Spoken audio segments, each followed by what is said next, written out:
This is NDTV. And you're watching NDTV Good Times.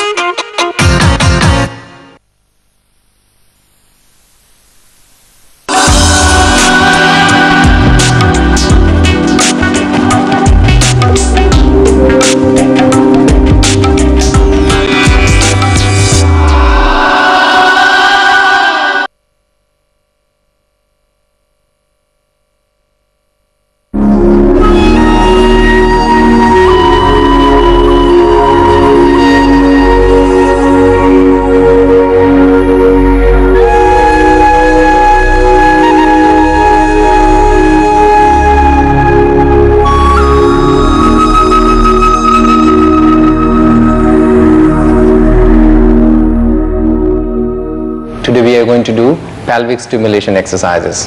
These are the exercises which are basically around all your pelvic areas where all the basic chakras are, specifically Mooladhara. This is where we say that all our happy response lies. When we're sitting all day long on the chairs and working on the computers, we find that area getting totally jammed and we see that there's no energy and movement there.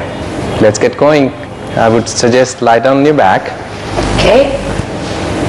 First of all, we are going to do bridge. Basically, you bend your both knees, place your feet next to the hips. You can make your legs a little bit wider. Then slowly lift your hip up and put your hands behind under your body. Support your back as much as possible. Here we see that how much the pelvic tilt is coming up. This is where you will see that slowly from mobility in that area starts. If you're already very stiff, so you need to be a bit careful about that. Bring your hip down. Slowly, come down slowly, bring your hands down, let the hip come down. You do 2-3 times just bringing your hip up and down so that you don't get any catch on your lower back. Breathe in, lift up again. Bring your feet a bit closer to your body, legs are a little wider, that gives you more movement.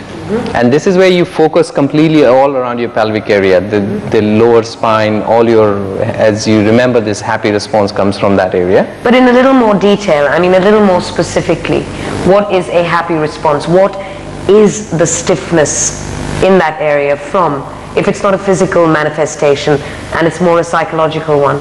In our body we have two different nervous systems. One is sympathetic, the other one is parasympathetic system, and the sympathetic nervous system is based on the lower back. That's where we say the happy response comes. And in yoga we have a Mooladhara chakra there where all your creativity lies in there. Okay. So if you have that mobility going on, you will see all the kinds of things you're going to create in your life basically.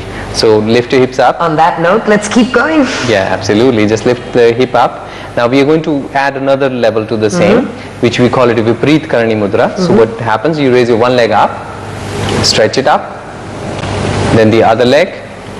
Now keep in mind that your shoulder remains on the floor. You need to tilt your hip a little bit. It's not exactly Sarvangasana as we call it, shoulder stand. This is Vipareet Karani Mudra. Here the whole pelvis is kind of getting a certain kind of tilt. The flow doesn't go completely directly on your shoulder side. It's very good posture to maintain the agility and the energy of the pelvic area. Hold it for a few breaths, stay there. Then you place your hands down, come back slowly. Very good. Liberating. It definitely feels liberating. I would suggest bend your both knees to your chest, bring them gently down just to release your lower back. And from there you can put your both feet together and let the knees go apart. This is Baddha Konasana. You can place your hands where you feel the maximum stretch around your groins and all that. And if you can bring your heel closer to your groin, that will be very good.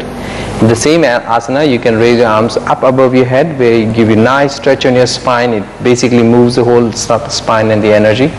And you can feel it on your lower back and you can feel a lot of pressure on the stretch on the inner thighs. I think the most tension is over here.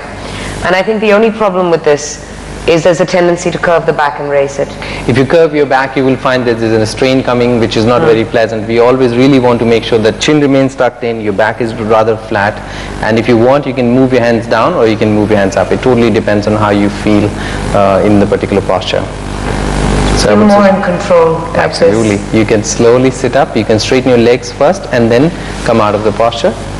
Sit up, I'll make you do one more posture. We are going to do Marsari Asana. Basically place your hands on the mat and you make sure that your knees are as wide as your arms are here. With the inhale, you lift your head up and push your tummy downwards. With the exhale, your head comes inside and your tummy also comes with it. Throughout, make sure that you're inhaling and exhaling, and pay attention to your pelvic movement as much as possible. This is very energizing, invigorating movement for the pelvic area, and keep the agility going in that area. Inhale, go up, very good posture for your spinal problems as well, and from there you come back in sitting position. You can come in Vajrasana. That was a movement with a lot of sensuality, actually, and intimacy with oneself.